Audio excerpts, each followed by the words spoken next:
Assalamualaikum warahmatullahi wabarakatuh. Saya Lena Fitriana, mahasiswa semester 4 dengan NIM 604190006 dari Prodi Manajemen Dakwah, Fakultas Dakwah di Universitas Islam Negeri Sultan Toha Saifuddin Jambi.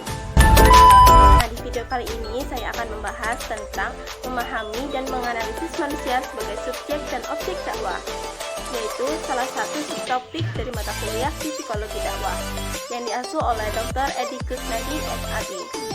Nah, pada kesempatan kali ini saya akan mengambil poin-poin penting.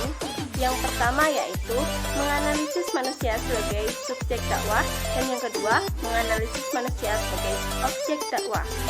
Langsung saja kita masuk dalam pembahasan. Yang pertama yakni kita akan membahas tentang menganalisis manusia sebagai subjek dakwah.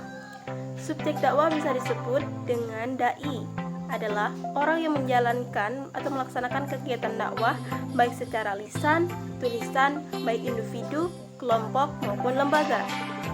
Dai oleh kebanyakan orang sering disebut mubalik, yakni orang yang menyampaikan ajaran Islam.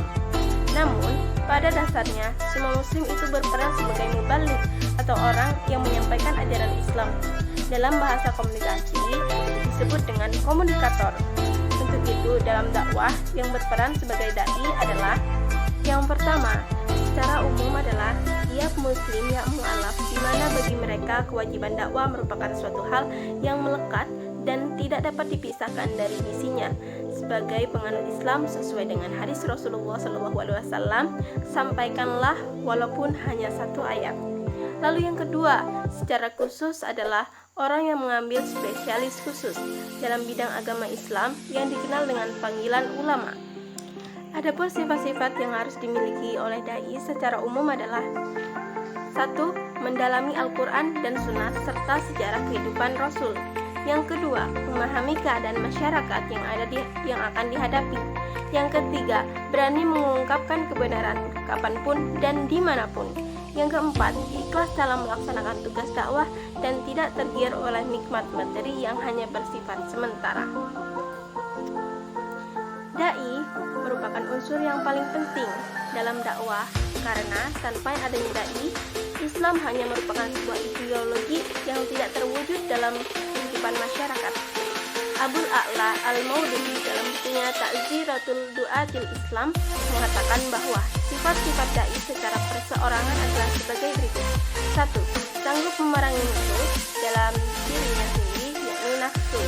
Yang kedua, sanggup hijrah dari hal-hal yang bersifat maksiat yang dapat merendahkan dirinya di hadapan Allah Subhanahu wa Ta'ala dan di hadapan masyarakat. Yang ketiga, mampu menjadi uswatun hasanah bagi mad'uin. Yang keempat, memiliki persiapan mental, yakni sabar yang meliputi sifat-sifat yang teliti dan tekad yang kuat, tidak bersifat pesimis dan putus asa, serta selalu menjaga keseimbangan akal dan emosi. Senang memberikan pertolongan kepada orang lain dan bersedia berkorban, mengorbankan waktu, tenaga, pikiran, harta, serta kepentingan yang lainnya. Lalu cinta dan memiliki semangat yang tinggi dalam mencapai tujuan. Baik, kita masuk ke pembahasan yang kedua, yakni menganalisis manusia sebagai objek dakwah. Unsur dakwah yang kedua adalah mad'u atau penerima dakwah, yakni manusia yang menerima isi dakwah dan menjadi sasaran dakwah, baik individu atau kelompok, baik manusia yang beragama Islam atau non-Islam, atau dengan kata lain manusia secara keseluruhan.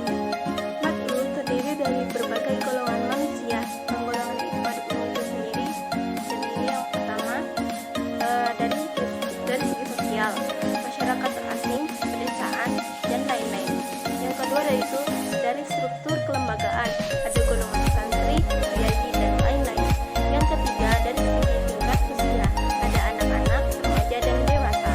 Dari segi yang keempat, ini profesi, ada petani, dokter, dosen, dan lain-lain. Yang kelima dari segi sosial ekonomis, ada golongan kaya, miskin, dan menengah. Yang keenam dari segi jenis kelamin, ada pria dan wanita. Yang ketujuh dari segi khusus ada tunanetra, tunarungu, tunawisma, dan lain-lain.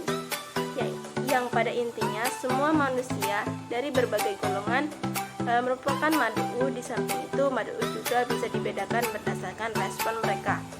Antara lain, yang pertama, golongan simpati atau aktif, yakni orang-orang yang menaruh simpati dan aktif, memberikan dukungan moral, material terhadap kesuksesan dakwah. Yang kedua, golongan pasif, yaitu mad'u yang masa bodoh dengan kegiatan dakwah, namun tidak merintangi dakwah. Yang ketiga, golongan antipati, yakni mad'u yang tidak rela adanya dakwah atau tidak suka akan pelaksananya dakwah. Mereka menggunakan segala cara untuk menghalangi dakwah.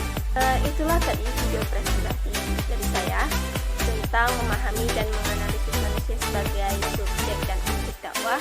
Semoga dapat memberikan wawasan kepada teman-teman semua. Sekian dari saya. Wassalamualaikum warahmatullahi wabarakatuh.